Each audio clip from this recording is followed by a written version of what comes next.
Okay, last Monday, 2 days ago, we worked on these 4 old tests and on the topics of polynomials. Now today we will go over the same tests. So you can get the blank test from the discussion board on that day, but we will go over the topics of rational functions. Now, uh, when it comes to rational functions, it depends heavily on your ability to factor it, of course, correctly, and second, fast. Okay. And after we're done with this question later on, this number 4 in particular, I will show you how will we use our knowledge here in calculus class. Okay. The thing is, like when you are in calculus class later on, you will do the limits problem, for example, without using calculator, without using graph. It's like this. Your instructor will expect you to be able to find the right hand limit, left hand limit, limit around the asymptotes within, let's say, 1 minute. So you won't even have time uh, to grab your calculator with that time, period. Okay, now, but at pre-calculus, let's see what you really need to know. First, I will factor this. That will be x plus, no, this is not factorable, huh? Is it factorable? I don't think that's factorable. No, that's not factorable. The top one is not factorable. Wow. I don't even realize that. If it were -3, then it will be, right? Yeah, it will be vector, but no, it's +3. So this is not factorable. Okay, so that's the best we can do. How about the domain? The domain will be all real numbers except -2. The y-intercept, it's 0,3/2. Okay, which we can also say that 0,1.5 if it is a nice decimal. How about x-intercepts? We look at the numerator. It's not factorable. So let me try computing the discriminant first. Discriminant is, so basically I need to solve this. 0 equals to x squared plus 2x plus 3, right? Okay, and then when I compute the discriminant, that's 2 squared minus 4ac. You see that this is 4 minus 12, that's -8. Then no real solutions.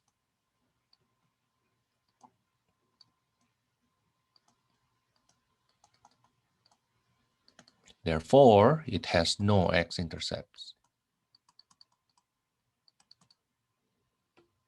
Now, how about vertical asymptotes? Vertical asymptote x equals to -2. So in general, for you to be able to answer these problems, you need to know what to look at for each question. Okay, for example, for the domain, you look at the denominator, right? For vertical asymptote, that's a vertical line that makes the denominator equals to 0, okay? But in the simplified form.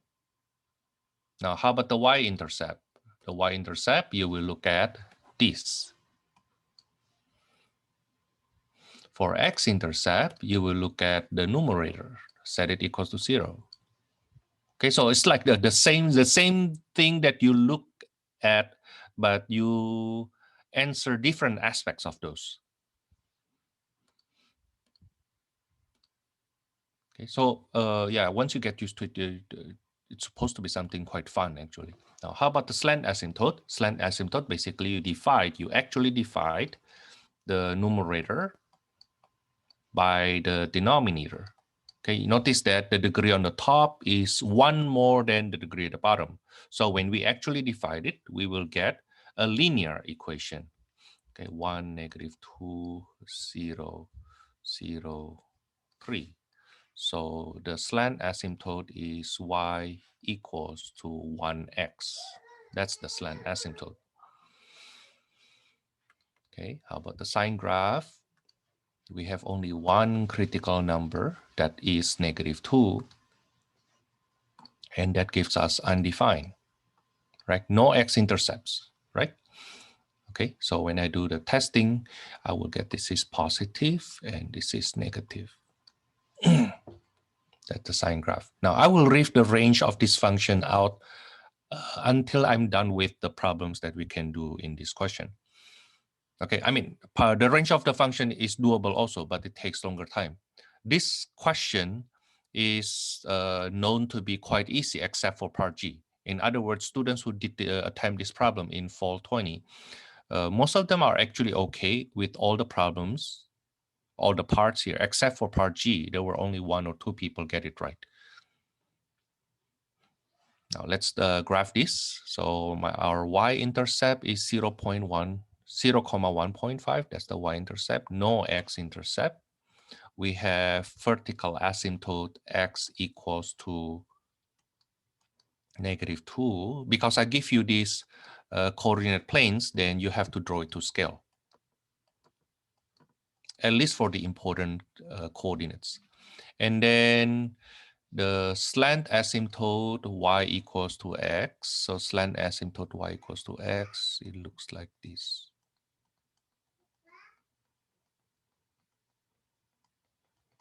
That's y equals to x.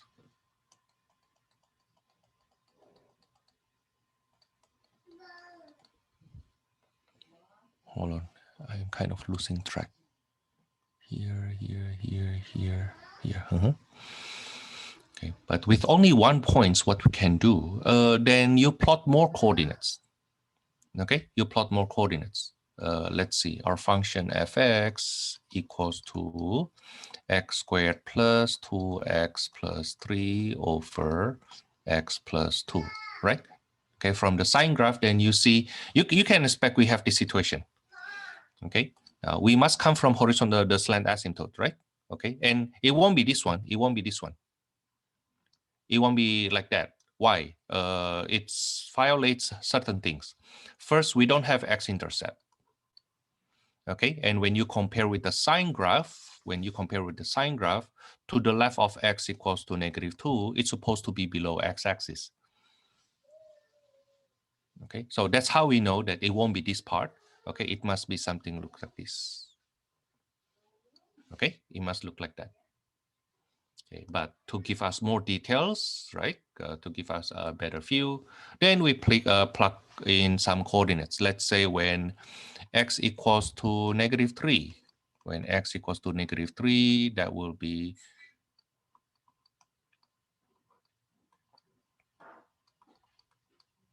that will be 6 over -1, that's -6. So -3, -6 is here. Okay, how about when f is -4? X is -4, that's 16 minus 8 plus 3 over -4 plus 2. That's 11 over -2. That's -5.5, right? -5.5 is here. Okay, and then I think with these two coordinates, we get a better feeling already. Then it will approximately look like this.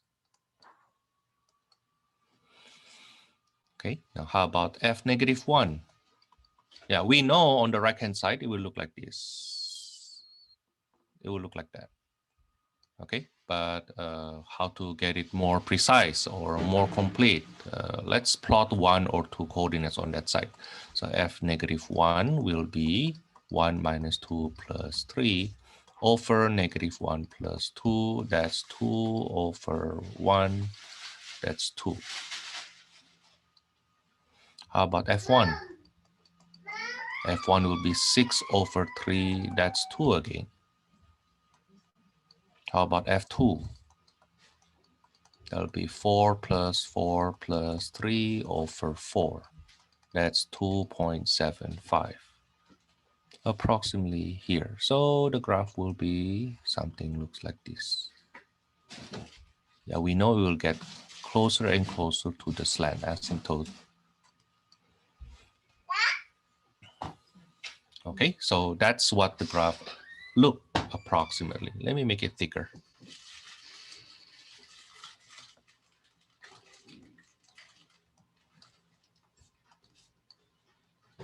Now, Thomas, when you grade this question here, what actually you look for?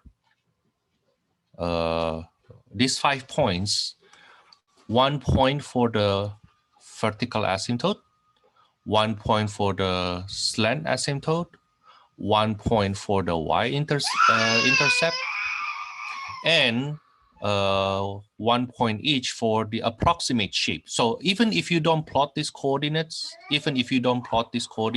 I'm actually fine if you show me this type of shape. Okay, so let's say instead you don't plot any coordinates, right? So you just do this like that, you know, like this. Okay, I'm fine because at least you are accurate here, right? Okay, and you get the general shape. The rest of the coordinates, you can always get it by plotting coordinates, right? Of course, if you want to make it look nice, more accurate, just for your own pleasure of having things done more accurately, then yeah, you can plot coordinates. Okay, now the calculus part that I want to share with you is this. In calculus later on, you should have questions like this.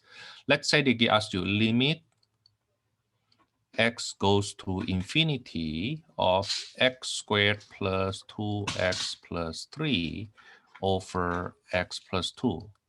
Can you answer this fast? Okay, of course, in calculus, they have their own method to show the work.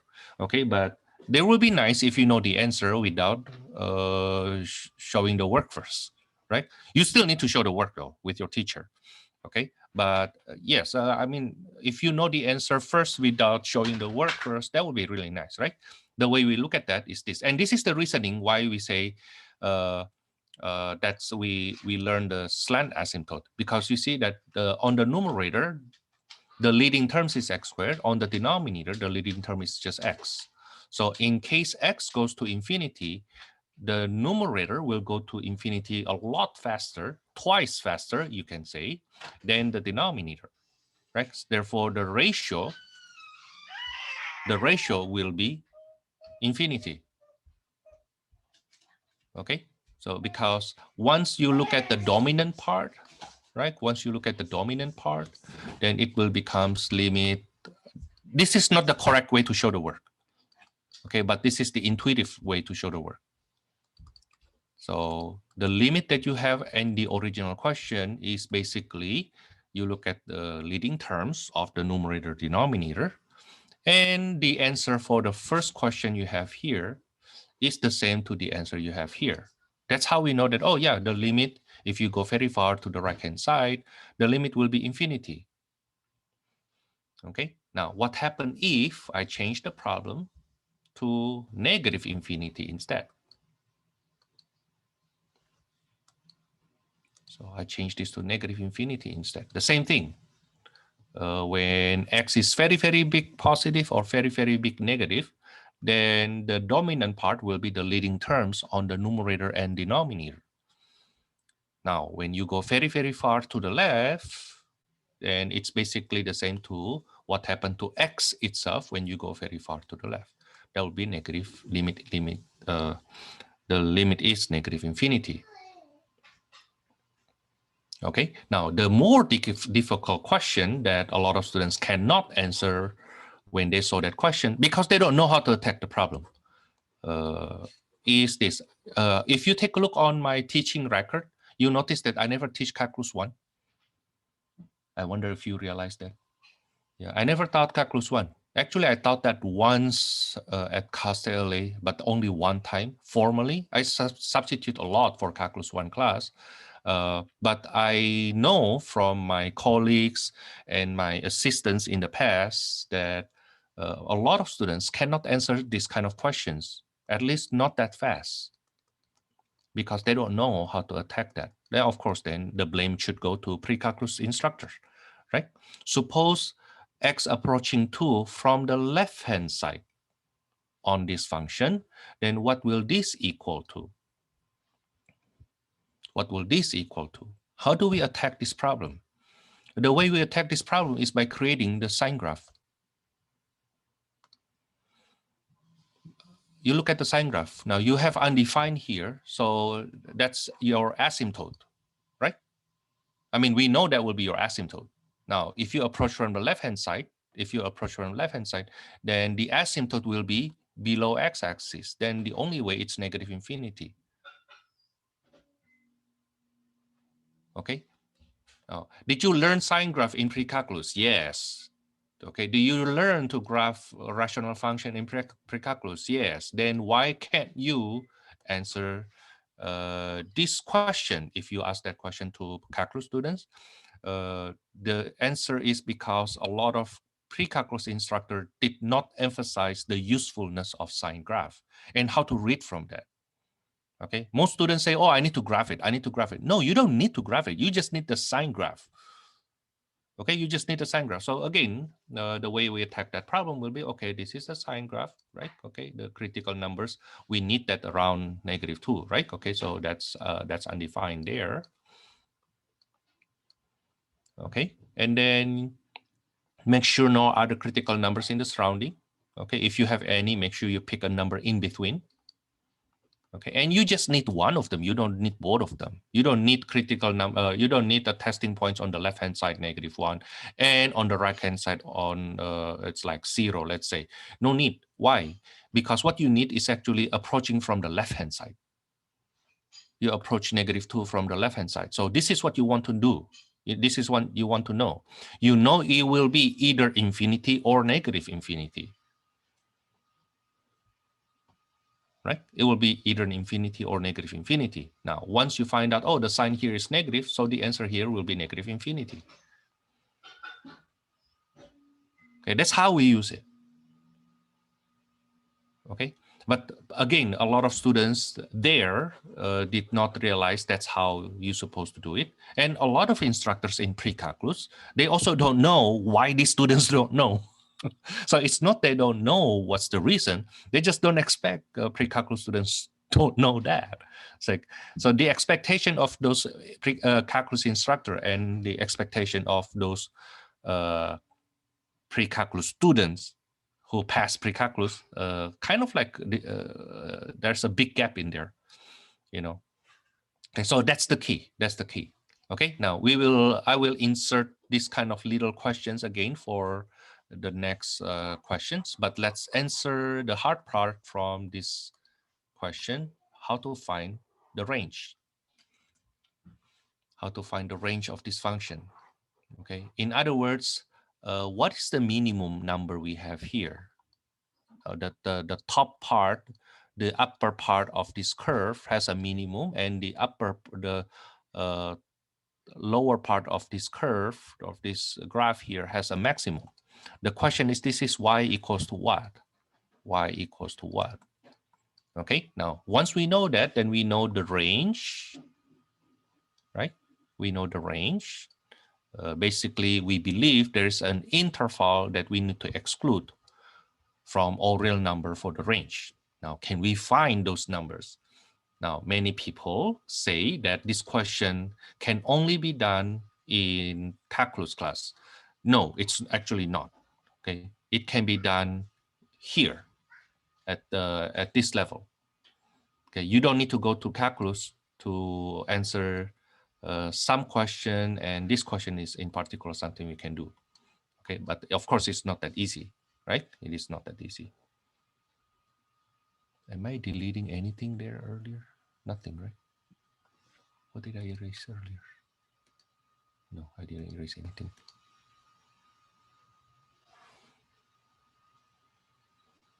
Give me a second. Small eraser.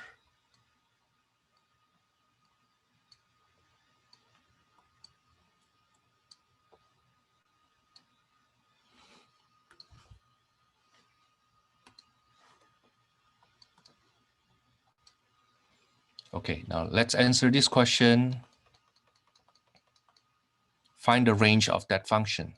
How to find the range of a function? Well, you find what kind of y you can use. Okay, try to find out what y we can use. So let's do it this way. I will change the fx becomes y.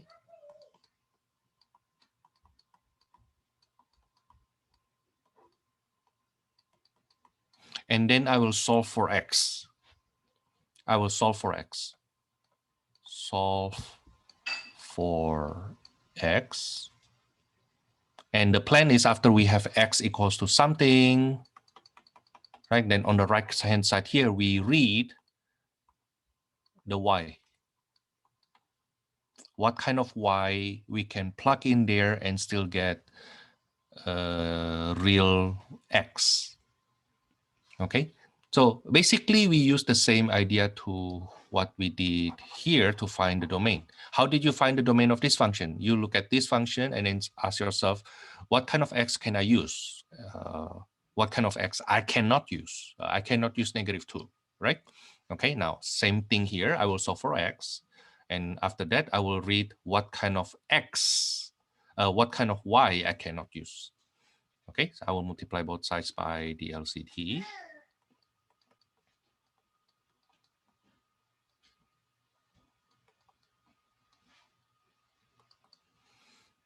That's xy plus 2y equals to x squared plus 2x plus 3. Now that becomes a polynomial, that becomes a quadratic equation. So I set one side equals to 0, 2x minus xy plus 3 minus 2y. We need to solve for x, right?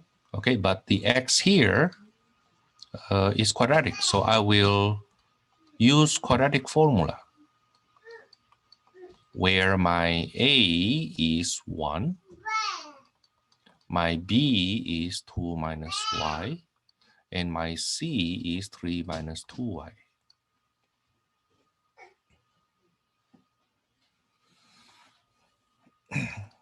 So my x1 to discriminant first. The discriminant is equals to b squared minus 4ac. That's 4 minus 4y plus y squared minus 12 plus 8y. Okay, so this is y squared plus 4y minus 8. Right?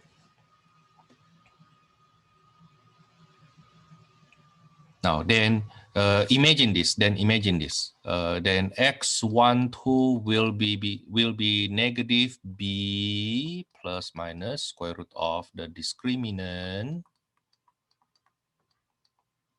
over 2a. Right? Okay, but this will be a real number only when the discriminant is non-negative. So what we really need to solve is we need to solve y squared plus 4y minus 8 to be non-negative. That's what we need to solve. Now, can you follow me so far? Let's look back, okay? To find the range of the function, I take that function and solve for x.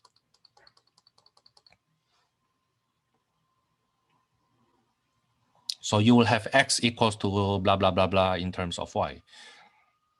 Then from there, you see what the y is supposed to be such that x is a real number. Okay, and then from here we see, the discriminant has to be non-negative. Then you ask yourself again how to solve this inequality. And we say, oh, you know what? That's non-linear inequality. So step 1, critical number. Long time no see. That's from your test 1, right? Okay, critical number, y squared plus 4y minus 8 equals to 0. We need to solve this, but I don't think that's factorable. So I use completing the square method.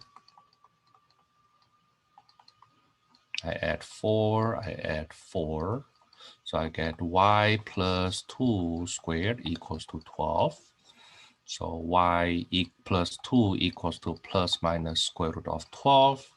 So y is -2 plus minus 2 square root of 3. Now then second, the sine graph.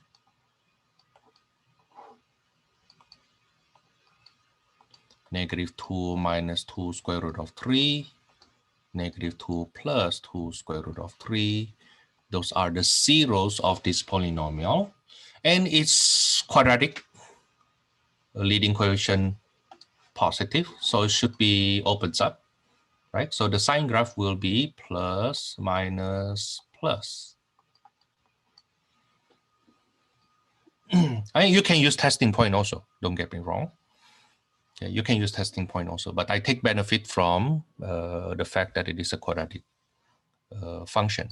So from here, when will that be positive? Well, then the range, therefore, equal to -infinity up to -2 minus 2 square root of 3 union. Actually, it's a with bracket. Union -2 plus 2 square root of 3 to infinity. That's how we answer that question. So the lowest point here, like this point here, okay, you think that's a 1.5 is the minimum? No, it's not. 1.5 is not the minimum. Okay, 1.5 is not the minimum. If you want to find the minimum of that around this area here, then you need to compute what is this -2 plus 2 square root of 3 using your calculator. That's how you find it. Okay, let me use my calculator to compute it. Square root of 3 is what? Times 2 is what?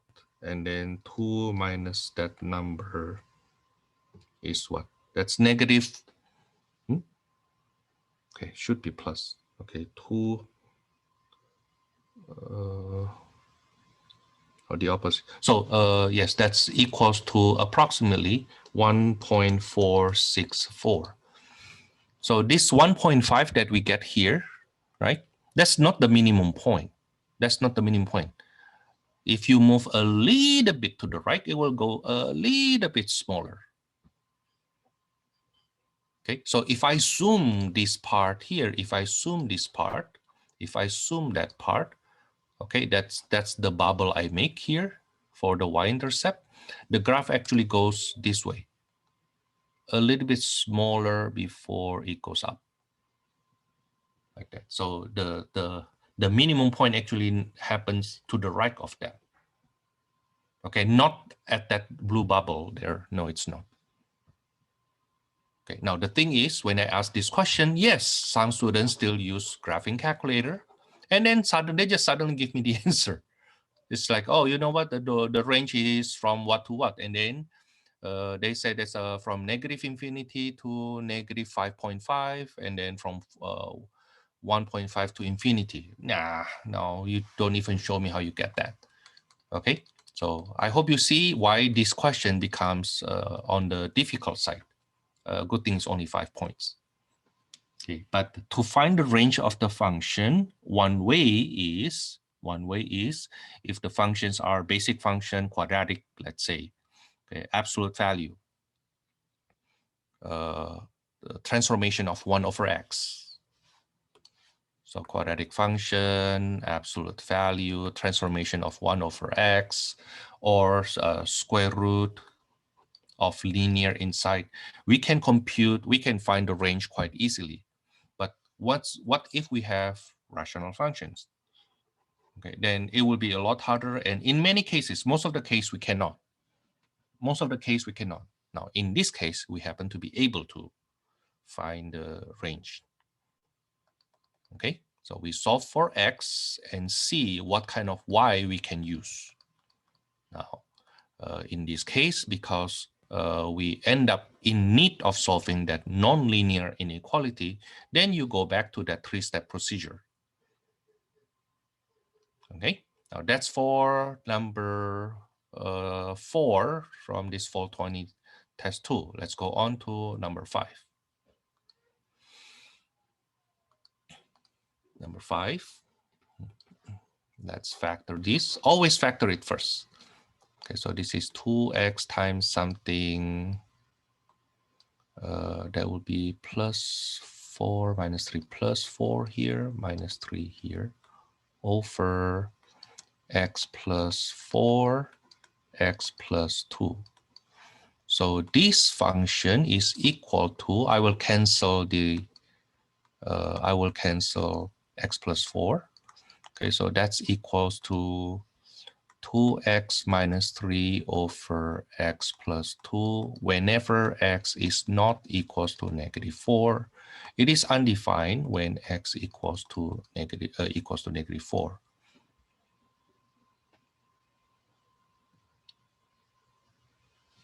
Now, what is the domain? The domain will be all real numbers except the zeros of the denominator, negative 4 and negative 2.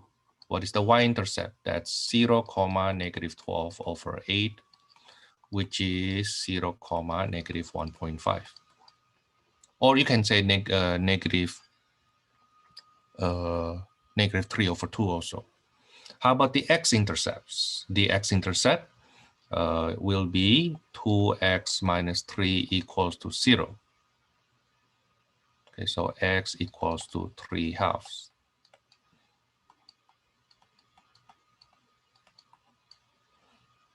Okay, I look at the simplified form. Now you can also say, oh, you know what, Thomas, I look at the original form. Okay, 2x minus 3 equals to 0, or x plus 4 equals to 0. So x equals to negative 4, right? But the thing is, negative 4 is not in the domain. That's why we cancel that out. Okay, so what happened at negative 4, Thomas? Well, in this case, the negative 4 cancels, right? X plus 4 on the top, x plus 4 at the bottom, they cancels. Then it becomes a whole. It becomes a whole. Now, if we want to know where's that whole, let me answer that right away here. Okay, that the whole happens at x equals to negative 4, right? But what is the coordinate? You plug that into the simplified function. The simplified function. This one. Not here, not here. If you plug negative 4 here, you will get undefined. Okay, you plug that in here. Okay, you plug it there. So you get 2 times negative 4 minus 3 over negative 4 plus 2. That's negative 11 over negative 2. That's 5.5. So the coordinate will be negative 4, 5.5.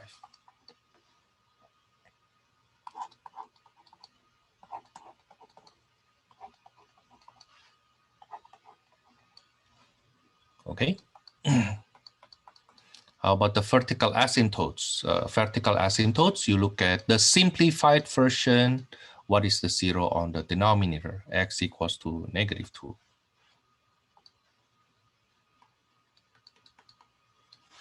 How about the horizontal asymptotes? They have the same degree, right? The degree on the top and the bottom both 2's. Okay, such that the horizontal asymptote will be the ratio of the leading coefficients. So the horizontal asymptote y equals to 2. That's the leading coefficient on the top over leading coefficient at the bottom. Do you see that?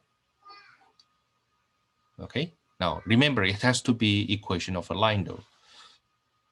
Okay, that's why you need to write that y equals.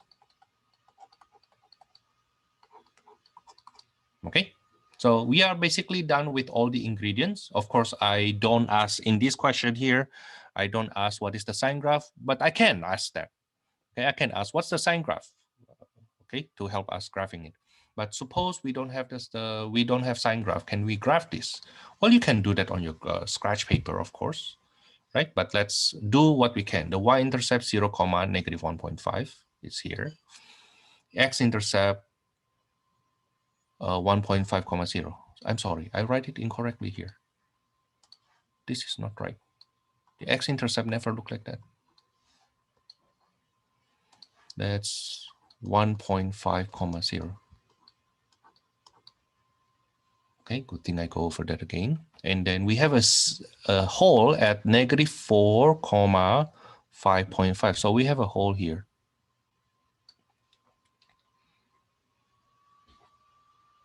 Now, vertical asymptote, x equals to -2.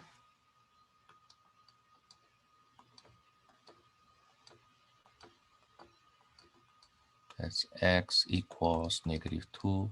And horizontal asymptote, y equals to 2.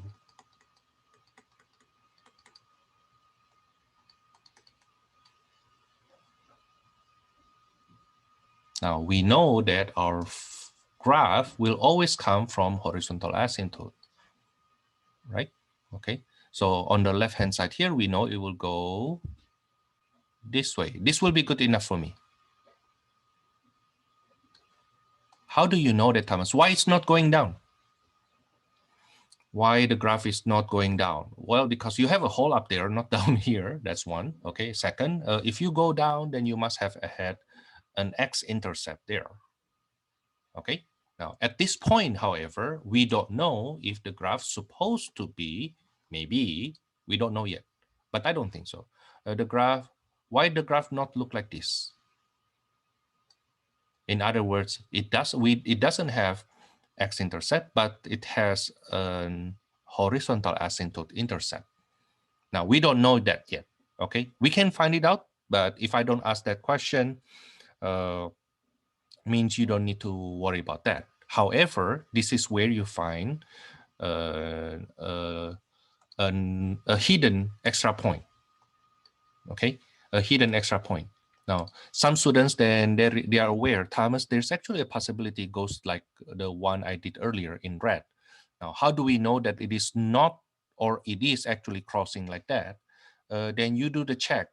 You check the following. You check the horizontal asymptote intercept. That's at least 1 point extra there. Okay, so you set the equation. The simplified one is okay. What's the simplified equation? That's 2x minus 3. Yeah, 2x minus 3 over x plus 2. Now you set that equals to the horizontal asymptote. Okay.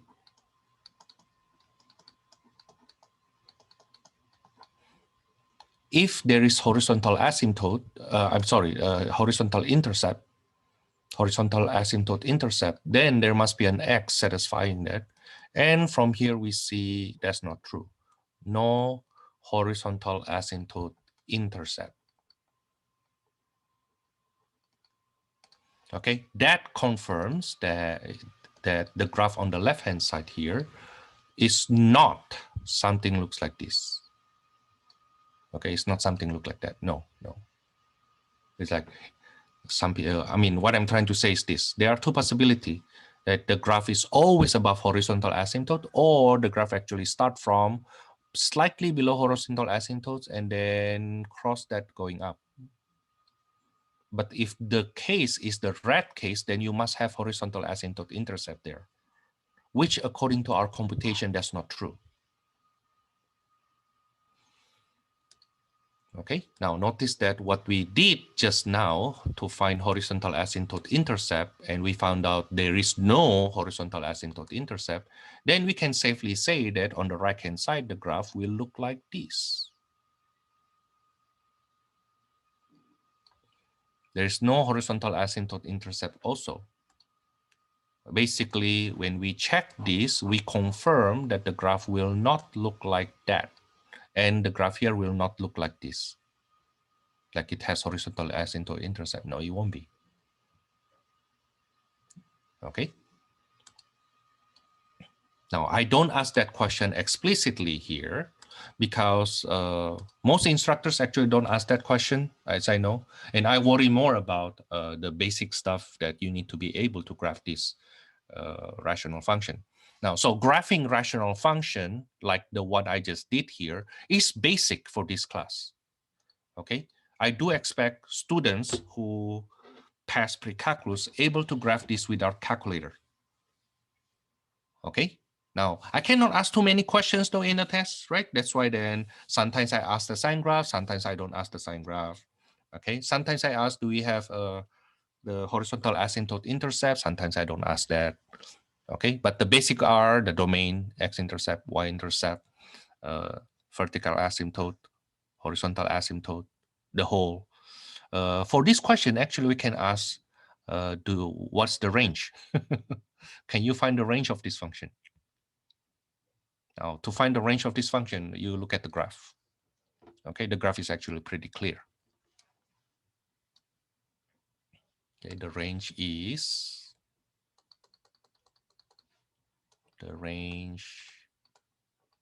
is all real numbers except 2, right? Notice that the graph does not have 2, the y equals to 2, and also it doesn't have 5.5. Okay, it doesn't have this, it doesn't have that.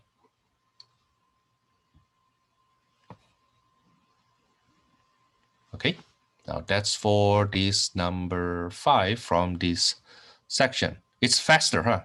It's faster. Okay. Earlier today, we did question number 1 in approximately 25 minutes because I spend more time actually with this range problem. Yeah, we spend more time with this range problem. Okay. We can ask that another question though. Do we have, like going back to this question number 4 here, I can ask the question, is there any slant asymptote intercept? Is there any slant asymptote intercept? How do we find slant asymptote intercept? What you will do is you set the function equals to the slant asymptote. The function is x squared plus 2x plus 3 over x plus 2. And the slant asymptote happens to be a nice easy one, x. Okay, now when we try to solve that, you see this is not the question that you see in the test, but I may ask that in your test, right? That's one. Second, that's actually a natural question. Do we have slant asymptote intercept? And then how do we find out? We set the function equals to the slant asymptote because if there is any slant asymptote intercept, there must be an x satisfying that, right? But here we see, no, that's not true. Okay, assuming they they are equal somewhere, right? Okay, then it leads to contradiction. So no slant asymptote intercept. Now, in my test, if you have extra time, look back into your rational functions and ask yourself what question I didn't ask there. And if you can ask that, I may give you extra point. But finish your test first. Okay, finish your test first. Okay, if you can show me this analysis, right? Okay, on an extra paper, let's say. Okay, for number 4, slant asymptote intercept, no slant and then you show the work, no slant asymptote intercept, I may give you 1 point for this.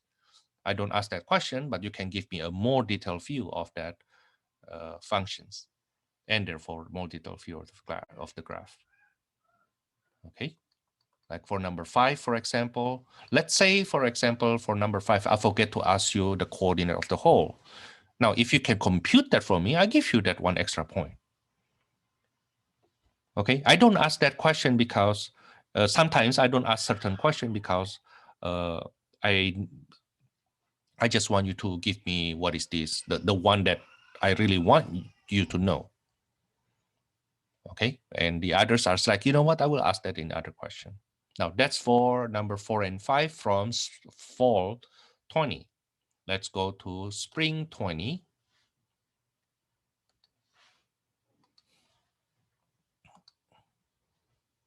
We did number 2 and 3 on Monday. Let's take a look here. Number 4.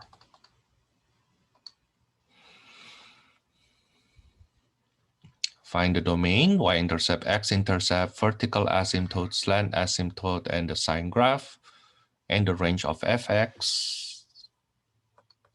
and sketch the graph. Do you think you can do that? Would you like me to give you some time to do that? It's not factorable. The top one is not factorable. The bottom one, of course, not also. So you can just go ahead working on this problem. You will have quite a resistance when you do part G. Okay, let me give you 10 minutes for this. Will that be okay? Yeah, let me give you 10 minutes. Or you want, or maybe you want more. Yeah, let's say 10 minutes first. Okay, in 10 minutes, let's see how far you go. Okay, and what you have done. Okay, so 10:36. Okay, you work on that, please. Okay, the domain will be all real numbers except 2. The y-intercept is 0, -3 over -2, or happens to be a nice number, so that's 0, 1.5. X-intercept, I need to solve the numerator. Set it equals to 0. So x is plus minus square root of 3. So x-intercepts are radical 3, 0, negative radical 3, 0. The vertical asymptote, x equals to 2. The slant asymptote, we actually divide. So 1, 0, -3 divided by x minus 2.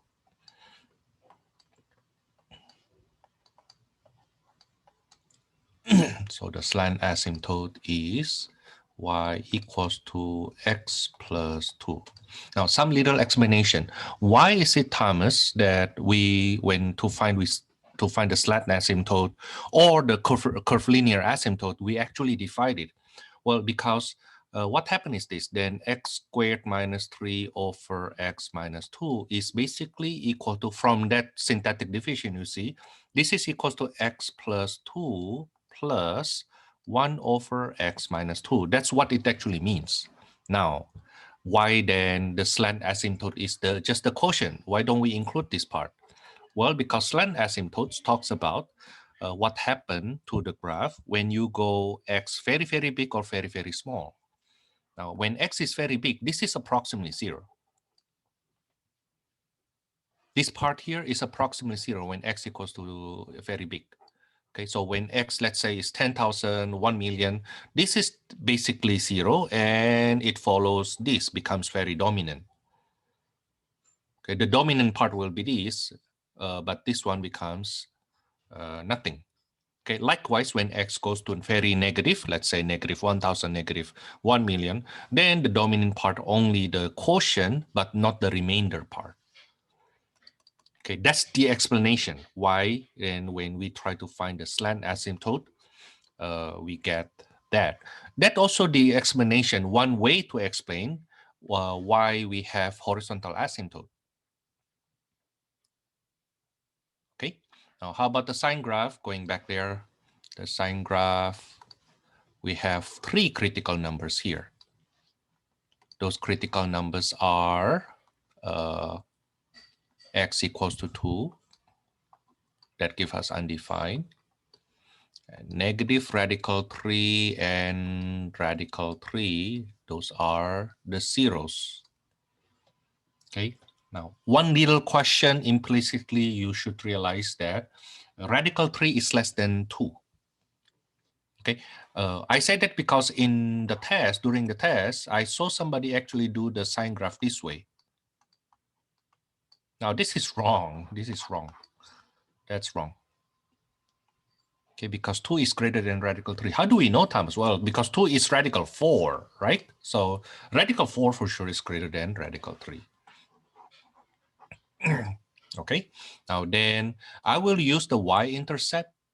The y-intercept when x equals to 0, the y-intercept is positive, and each of them has multiplicity of 1. So every time we jump across critical number, it will change sign. Now let's graph that first. Let's graph that first. The y-intercept is 0, 1.5. So it's 0, 1.5. Is it right? Yeah, 0, 1.5. So it's here. And the x-intercepts are radical 3. That's approximately 1.7 or 1.8, maybe even 1.9. Those are the x-intercept.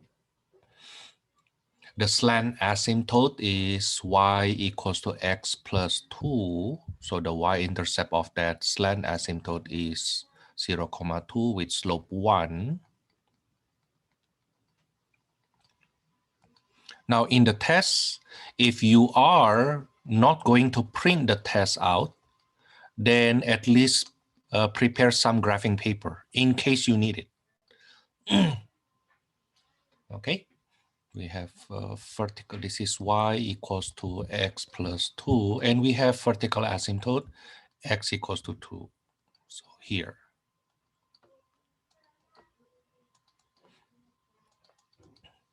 Okay, so this is x equals to 2. Now from this graph, you see, oh, you know what, then it must look like this then. Right? It must look like this.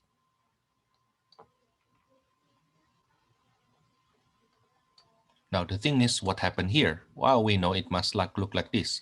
It won't be this way. Okay, it won't be that way. Why? We don't have x-intercept here. Okay, it must be that one, right? From vertical asymptote, go down, and then get some minimum, and then go back to the slant asymptote. Now, the thing is, if you leave it like that, I'm fine. But if you want to be more detailed, then maybe you compute some value, let's say f4. Okay, so I have 4 squared minus 3 over 4 minus 2. That's 16 minus 3. That's 13 over 2. That's 6.5.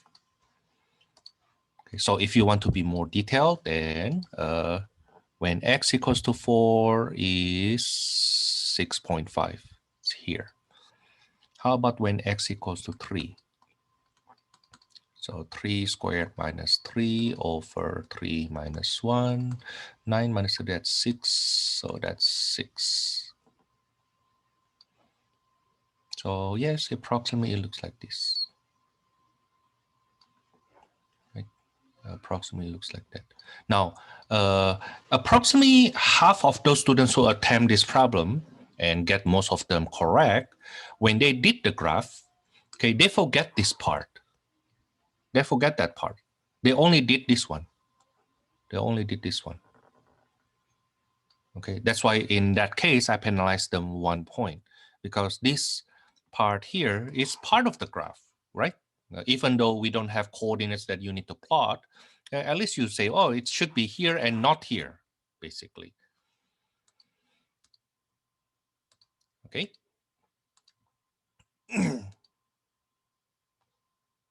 Now let's do the range. Let's do the range. We have y equals to x squared minus 3 over x minus 2. So y times x minus 2 is equals to x squared minus 3. xy minus 2y equals to x squared minus 3. 0 equals to x squared minus xy plus 2y minus 3. So the discriminant will be b squared. We solve for x, right? Solve for x. So the discriminant will be b squared minus 4ac.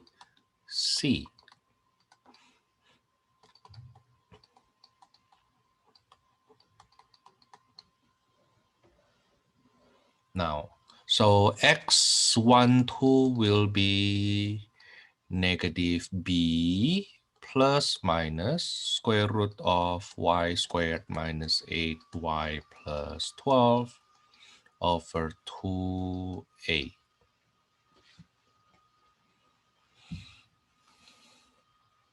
Now, we solve for x and then read the y. What kind of y can we put in there? Well, we know that the discriminant therefore has to be non-negative.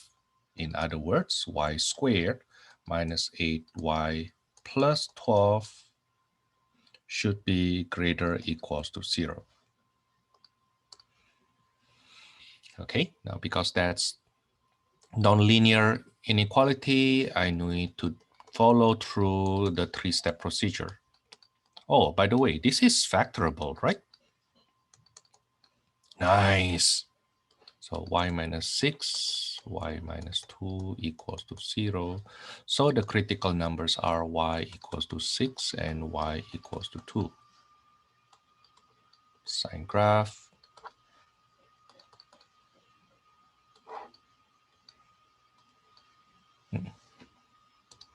That's when the y equals to 2 and the y equals to 6, both of them zeros, because that's quadratic function. So, and opens up, so it must look like this. Again, you can just use testing point. Such that the range will be, the range will be the positive part from negative infinity up to 2, union from 6 to infinity. So the 6 that we get here, that's actually the bottom, the lowest tip. Okay, and the graph here, I think will actually go this way. They're supposed to go that way up to 2. Okay, which happens when x equals to 1, I believe.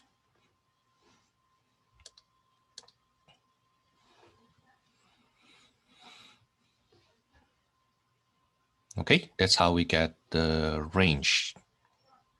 Now, of course, like before, you can ask the question, do we have slant asymptote intercept?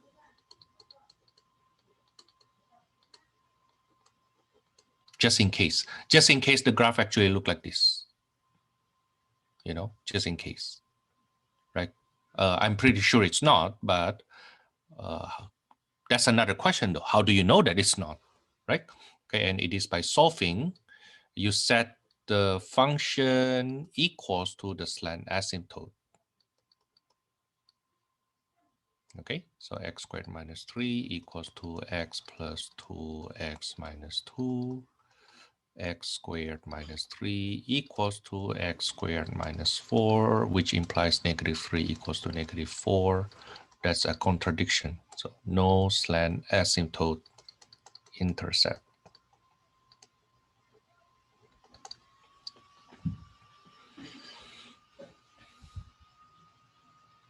Okay, any questions so far? Would you like me to give more details on certain part of this question?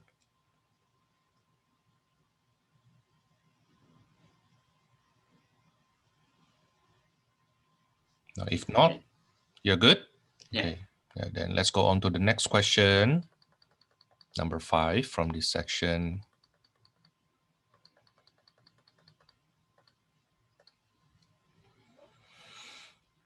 Let this fx equals to this function. Fx equals to this. That's standard questions, huh? Let me just do it right away.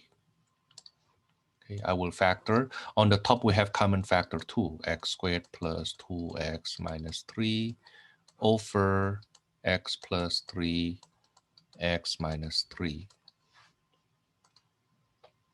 I can factor further. That's 2 times x plus 3, x minus 1 over x plus 3, x minus 3. Which means this function is simplifiable to be f star x, where I get 2 times x minus 1 over x minus 3, as long as x is not equals to negative 3.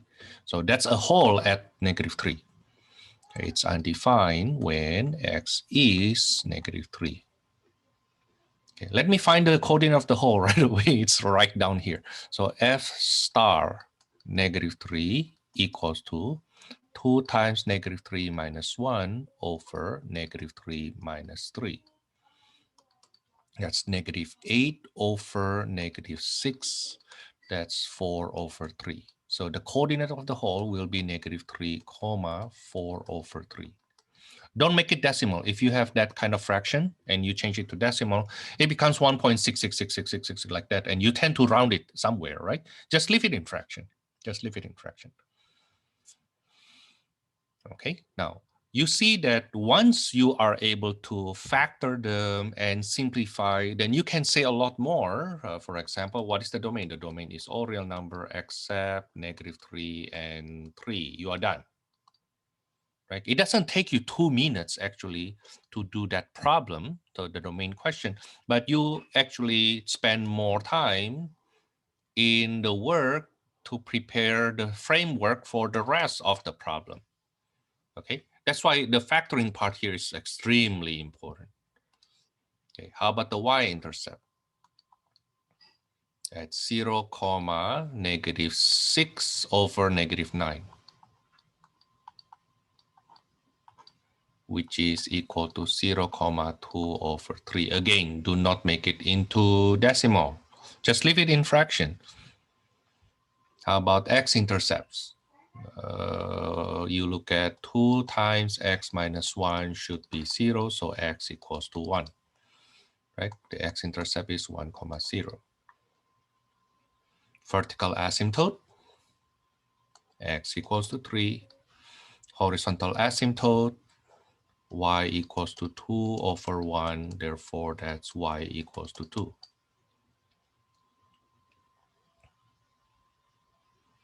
Okay, let's put some details here. So let's put it into the graph. I already answered part E. I already answered part F a lot earlier. So I'm ready for graph. So the y-intercept 0, 2/3, almost 1, but it's not. Oops, here. The x-intercept is 1, 0. It's here. The whole is negative 3, 4/3. So 1 and 1/3, so approximately here.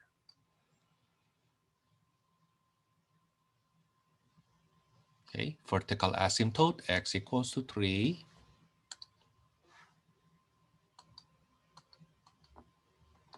That's where the vertical asymptote. And how about horizontal asymptote? Y equals to 2, so it's here.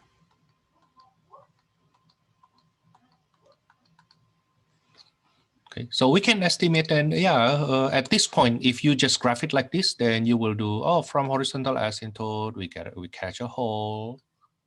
Okay, but I continue life. Approximately like this. And somewhere up there, right? Okay, that's for this one. That's 5 points for this. What are these 5 points? X-intercept, y-intercept, that's 1 point. Okay, slant, the horizontal asymptote, vertical asymptote, 1 point each. The whole, another 1 point, and then 1 point for this part. Okay, now, how about the extra credit, Thomas? What kind of extra credit we can have here? Now, can you find, for example, does this function intersect the horizontal asymptote? Okay, now the following will not give you extra point, but you may be happier to be more accurate because this is definitely not accurate, right? You may want to plot some coordinates there. You see? Okay, let me plot some coordinates there. Let me choose x equals to 4. Let me choose x equals to 4. So let me do it down here.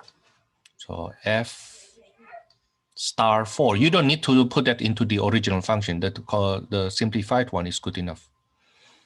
There will be 2 times 4 minus 1 over 4 minus 3. That's 8 over 1. So 4, 8 here. 4, 8 is here. Okay, how about when x equals to 5 or x equals to 6? I use 5. So that will be 2 times 5 minus 1 over 5 minus 3. That's 8 on the top. I'm sorry, I compute that wrong on the top. It should be 6, not 8. Should be 6. So 2 times 3, right? That's 6 over 1. That's 6.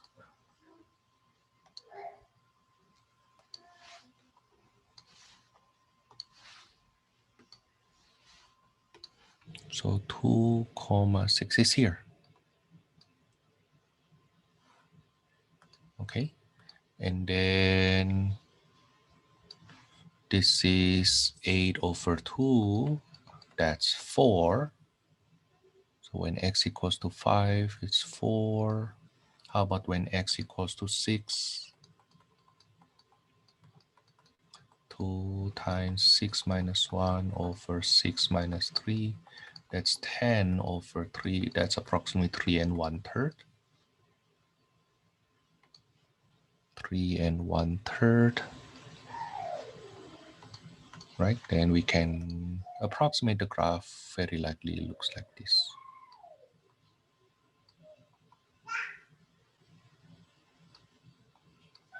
Just for your own personal satisfaction that I try to make it more accurate than what is Thomas requested. Okay, but let's confirm one thing. How about the horizontal asymptote intercept? Horizontal asymptote intercept. And I will use the simplified version and set that equals to horizontal asymptote 2. So 2 times x minus 1 equals to 2 times x minus 3. As you can see here, we are sure we don't have horizontal asymptote intercept.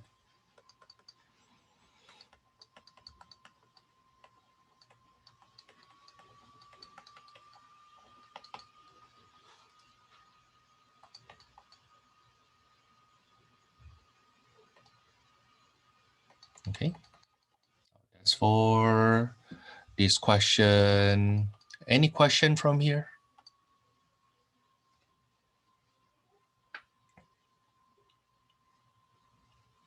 Now, out of curiosity, then if you look at this function, this is the graph, right? Okay, then can you tell what is the limit x approaching 3 from the right-hand side of that function?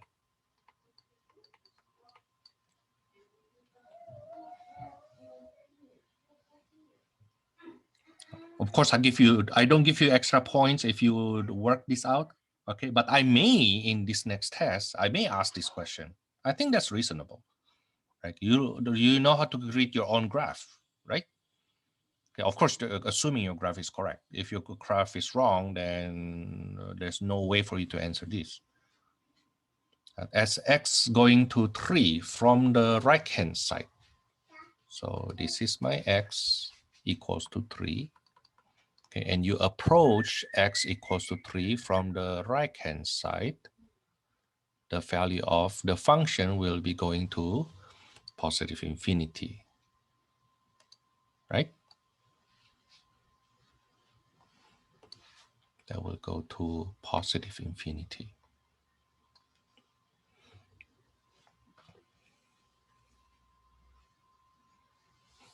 Okay, now I look at spring 19 and there is no rational functions there from spring 19 test 2. Actually, we can do. Oh, this one is done. This one done earlier. This is done earlier. Done in spring 20 math 2 SMC test 2 solution number 4. Okay, now this was in spring 19 though. So in spring 19, I asked this kind of like a side question, you can say, right? I asked the side question. And then in spring 20, 1 year after that, I suddenly asked the full version of that function. Instead of just the range, I asked students to graph that. Okay, but that's and that is considered hard question because I didn't ask you anything else but that. And I didn't ask you anything else but the range. And take heed that when they did this problem in their test 2, they did not have rational function yet. That's why it becomes 8 points for them. Okay, that becomes 8 points for them. Okay, now you have learned, by the time you take your test 2, you would have learned inverse function. Okay, then it becomes a lot easier for you. Now, for them at West LA College, they did inverse function before they get to polynomial. With you, you will do inverse function after you done rational function. So here's the structure at West LA College. They do in composition of function and their inverse function, and then they do polynomial, and then they do rational function, and then they do exponential function. Okay, at SMC, you do polynomial first, and then rational function, and then inverse function. You did composition of function before. Okay, and then you do inverse function. Then after that, you do exponential function. So somehow the inverse function part at West LA College is being postponed at SMC to after rational function, but before exponential function. Okay, that's why I can ask them this question from inverse point of view, but I cannot ask you this question yet at this point because using this technique inverse function, because you have not learned inverse of a function. Okay, now let me take a break before we work on Spring 19 Math 260 Test 3, number 2 and number 3. Number 2 and number 3. In fact, let's do it this way. I will give you 10 minutes break.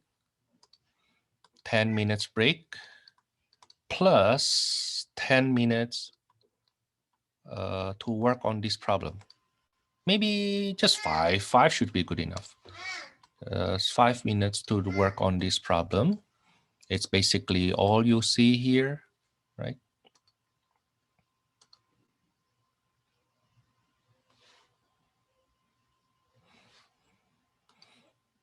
After part F is the graph.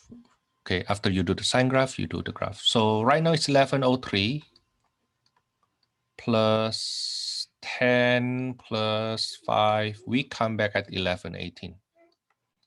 Okay, at 11:18, you are done with this question, plus, if possible, the graph of this function.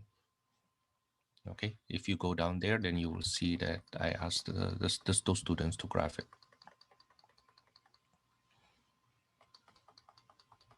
Okay, start working on that. Oh, yeah, you can take your break first and then work on that, or you work on this first and then take your break. I hope you have some better feeling right now on how to do rational functions with all the details. I do factoring first. So this is x minus 3, x plus 1. Oh, we have 2 vertical asymptotes here, huh? And nothing cancels, so no holes.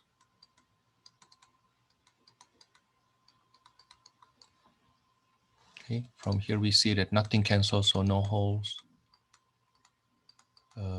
But we will have 2 vertical asymptotes. So the domain will be all real numbers except 3 and -1. The y-intercept will be 0, -8 over -3, which is 0, 8 over 3.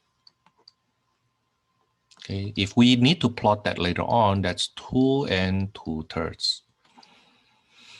X-intercepts are -2, 0, 2, 0. There are 2 x-intercepts. Horizontal asymptote, that's y equals to 2 over 1. Therefore, that's y equals to 2. That's the horizontal asymptote. Vertical asymptotes, we have two of them. That's x equals to 3 and x equals to -1. How about the sine graph? We have two x-intercepts and we have two vertical asymptotes.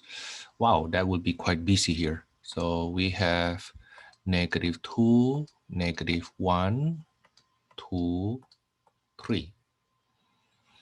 That's x-intercepts on -2, 0, and 2, 0, and vertical asymptotes at -1 and x equals to 3.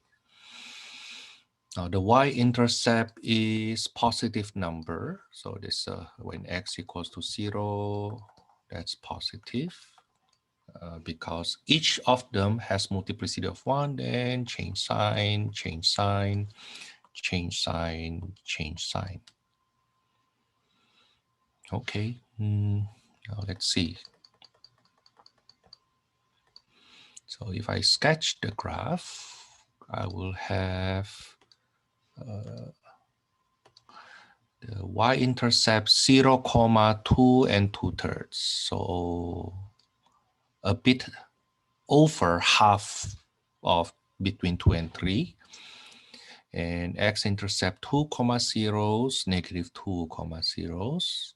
We have vertical asymptotes at x equals to -1.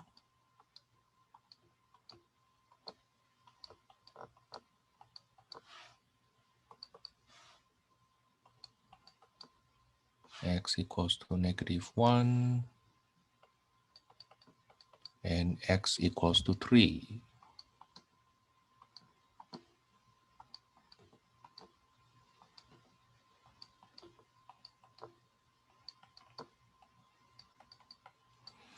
We have horizontal asymptote y equals to 2.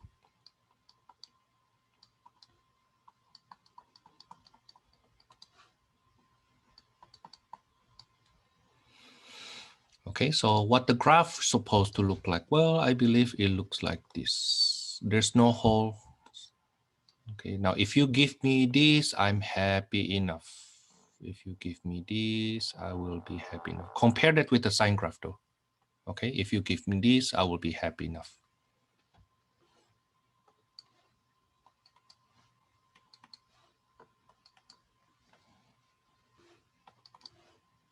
Okay, but for your own satisfaction, if you graph more detail, that would be great, right? So you may want to find out, let's say, for example, what is F4? That's 2 times, what is the numerator again? 2 times 4 squared minus 8 over, what do we have at the bottom?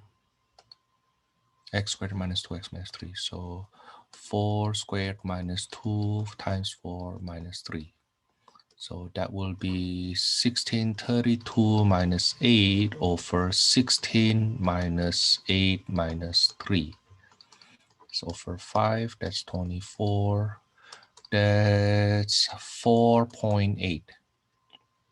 So let me update. When x equals to 4, the y should be 4.8 here.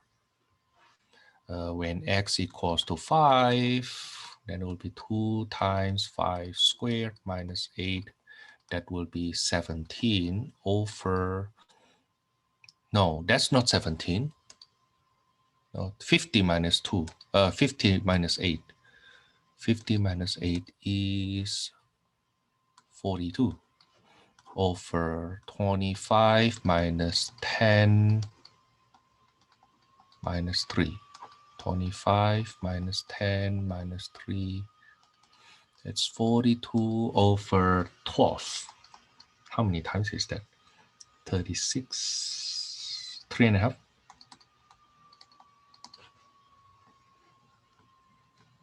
Here. Okay, and F6 equals to 2 times 36 minus 8 over 36 minus 12 minus 3. 72 minus 8 is what? 64 over 21. So approximately 3 something. Okay, just for your own satisfaction that you do it more accurately. Okay, but I don't give you extra point for that. Okay, but you know, I don't give you extra point for that, but in my heart, I will have like, hey, you know what? This person at least try to make it more accurate. Then I may give you extra points in other place. You know, you do extra thing for me, I do extra thing for you. But only do that if you have extra time. Okay. Now, what I want to emphasize is this though.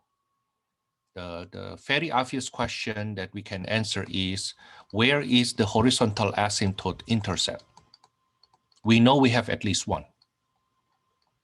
We know we have at least one here, right? Okay, we know we have at least one, but what is that? Something comma 2. We know the y is 2, right? Okay, something comma 2. How to find that? How to find that? Then let's compute. The function is 2x squared minus 8 over x squared minus 2x minus 3. That is equals to 2. Right? So 2x squared minus 8 equals to 2 times x squared minus 2x minus 3.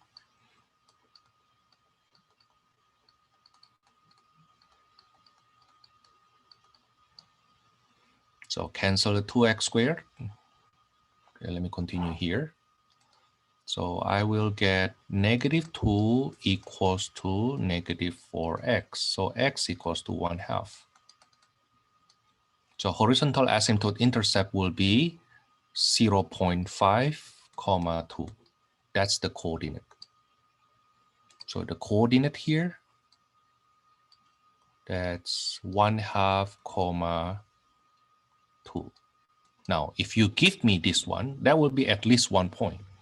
Okay, because while you get the x you get the horizontal intercept here, horizontal asymptote intercept here, you also confirm from your computation that you don't have any other horizontal asymptote in other place, only that one place.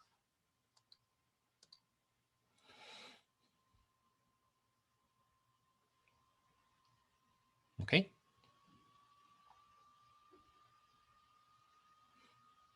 So that's for number 2. Let's go on to number 3.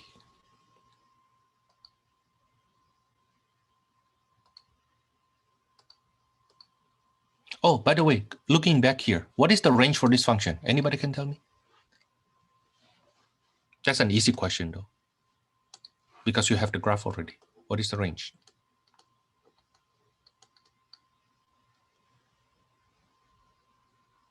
You may want to say all real numbers except y equals to 2, right? But y equals to 2 happened there. So the range will be just all real numbers instead.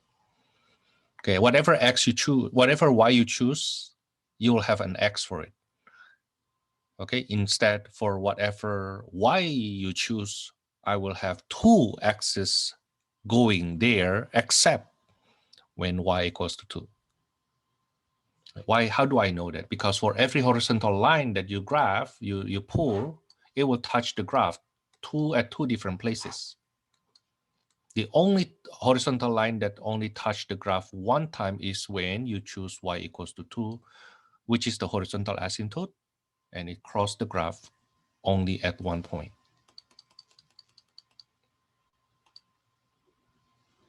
Okay, but the range is all real numbers.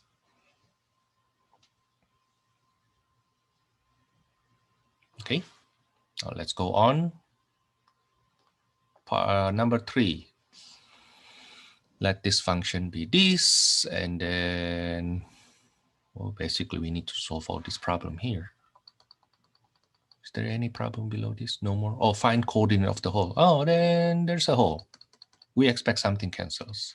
Great. Let's do it. So on the top, I will factor by grouping.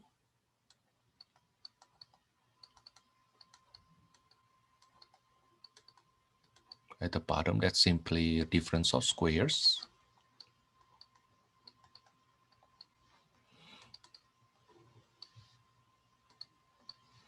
So that's x minus 3 times x squared minus 1 over x minus 3 x plus 3. That's x minus 3 x plus 1 x minus 1 over x minus 3 x plus 3. Now this simplifies to be, the simplified function is x plus 1 x minus 1 over x plus 3 for, you know what, I don't like that. Let me move that below.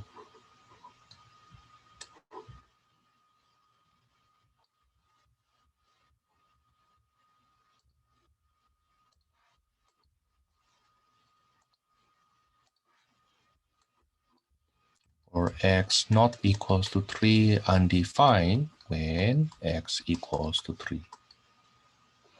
Okay, what's the domain? Domain is all real numbers except negative 3 and 3. So can I assume, I have only like around 20 minutes left, okay, but I want to make sure you really get it.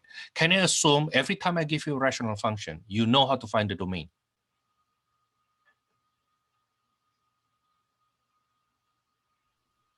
Yes. Great.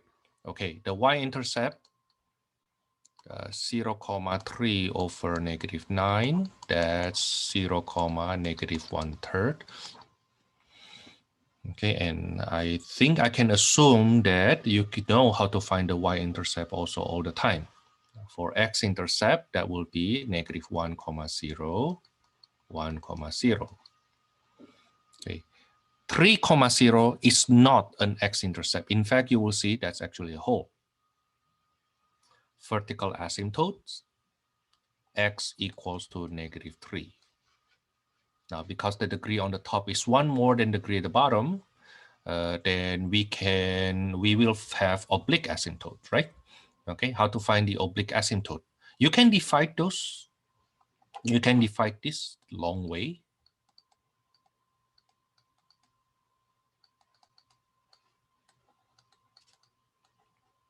Okay, you can divide that, but you can also just look at the simplified version. Yeah, look at the simplified version. Okay, that's x squared minus 1 divided by x plus 3. Right? It's a simplified version. The far end behavior of the original function will be exactly the same to the far end behavior of the simplified version. Okay, so that's 1, 0, negative 1 divided by x plus 3. 1, negative 3, negative 3, 9, 8. So the oblique asymptote is y equals to x minus 3. Finally, the whole will be f star, that's at what? At 3 or negative 3? Yeah, the whole at 3, huh? The whole is at 3. So f star 3, we have 3 plus 1, 3 minus 1 over x plus 3, 3 plus 3. That is 4 times 2 over 6. That's 4 over 3. So the coordinate is 3, 4 over 3.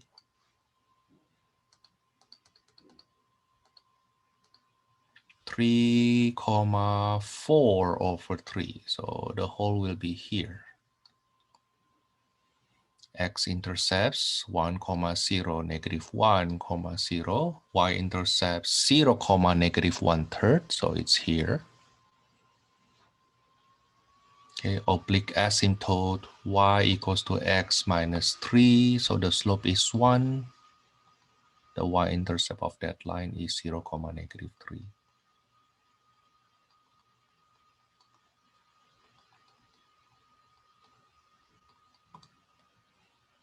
Vertical asymptote x equals to negative 3.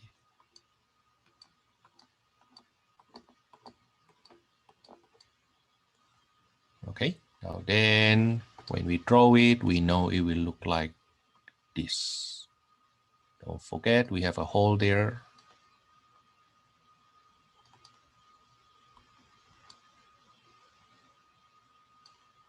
And the one down here, do that.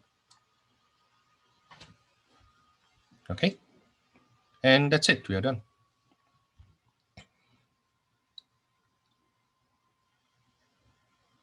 Is there any slant asymptote intercept? That's actually a good question. Is there slant asymptote intercept?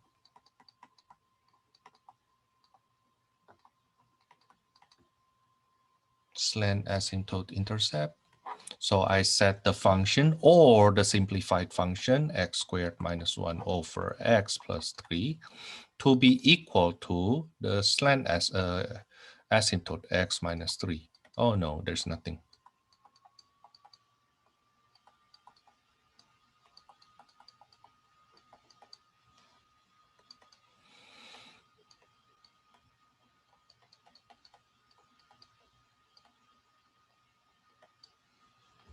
Okay, now so far of all these problems here, we don't have slant asymptote intercept or horizontal asymptote intercept except for the question we have above.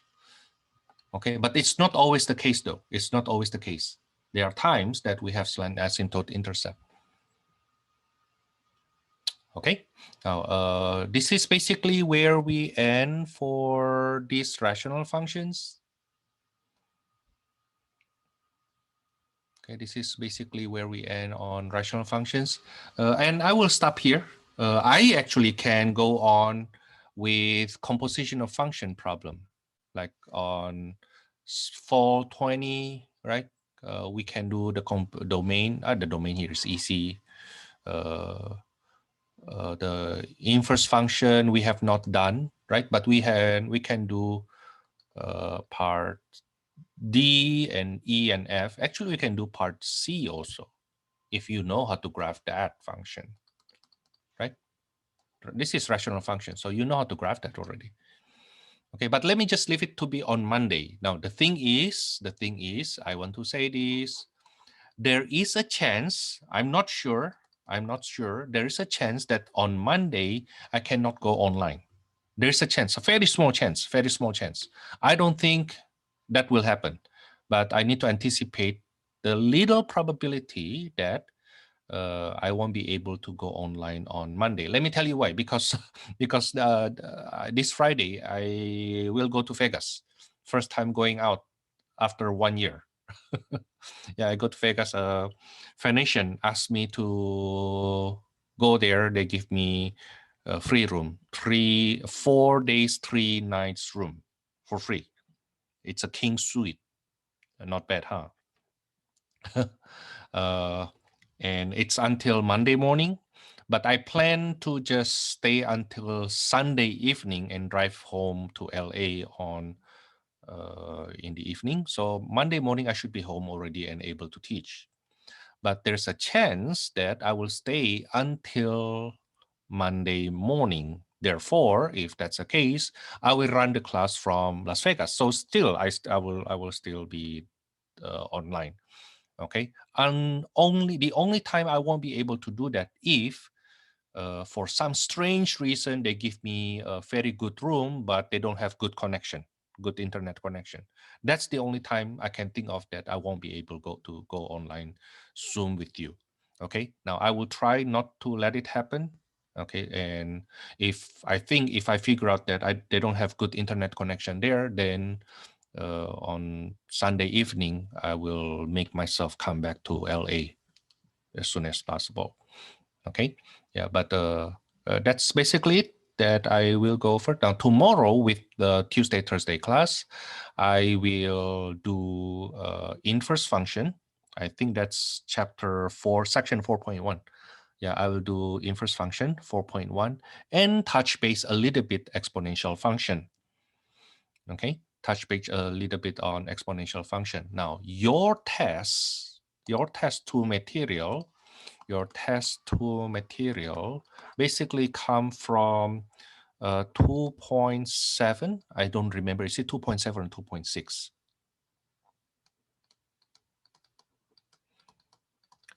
Something to do with composition of function, algebra of function.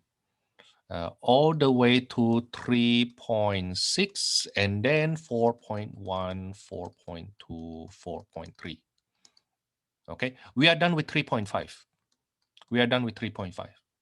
Okay, so tomorrow with Tuesday, Thursday class, I will do 3.6 and majority of, I'm sorry, I will do 3.6, which is very easy, very short, 4.1 and part of 4.2.